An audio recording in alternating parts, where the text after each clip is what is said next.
One morning, Coyote went hunting, and he had the good fortune to see Rabbit sitting close to her hole, half asleep.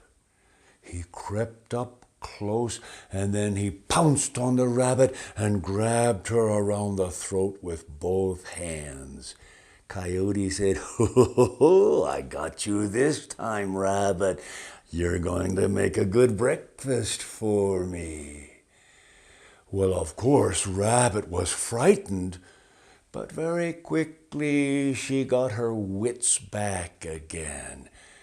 And she said, "Coyote, be quiet.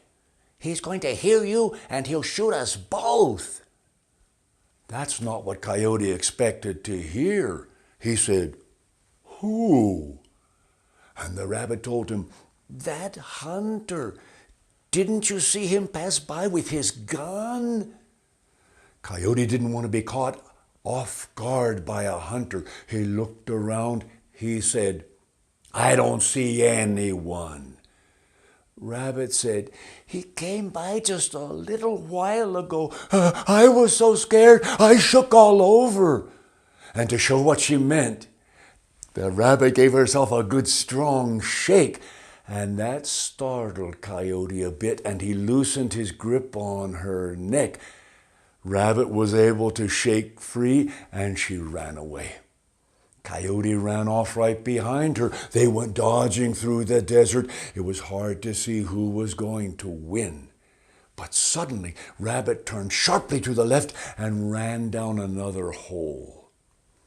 Coyote hollered down the hole. He said, "Rabbit, come up out of there. If you don't come out, I'll dig you out." Of course, Rabbit wasn't going to come out of the hole. So Coyote started digging away, but soon he was tired of all that work. He thought there must be an easier way to get the rabbit out of there. He looked around and he got an idea.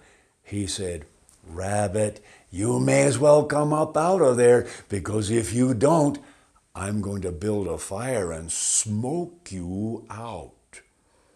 The rabbit said, "Oh, what will you build your fire with, Coyote?"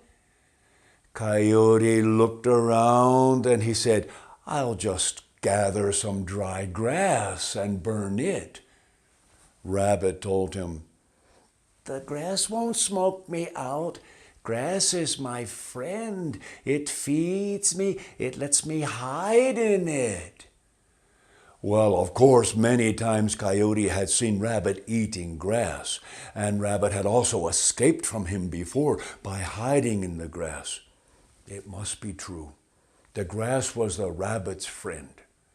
He looked a bit farther away. He said, I'll get dead branches from the cottonwood tree over by the river." And the rabbit said, "The cottonwood is my friend too. It shades me. It lets me dig holes in its roots. It won't smoke me out." So Coyote looked around another time. He said, "I will get pitch from the pinon trees."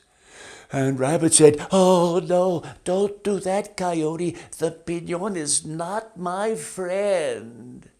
Coyote ran around and gathered a big ball of pitch from the pinon trees. He set it right outside the entrance to the hole, and then he set it on fire. The pinon started boiling and bubbling and giving off black smoke. He waved his hands to fan the smoke into the hole. Rabbit said, "Coyote, don't do that. I can't breathe." Coyote laughed. Oh, he was enjoying this. He blew smoke down into the hole. Rabbit said, "Please don't, Coyote. I can't breathe.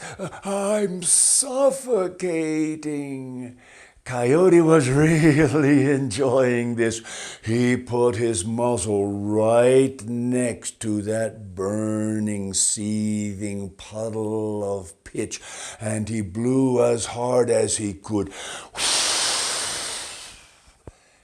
That's when Rabbit spun around and kicked with her hind legs, and she knocked that hot pitch all over Coyote's face.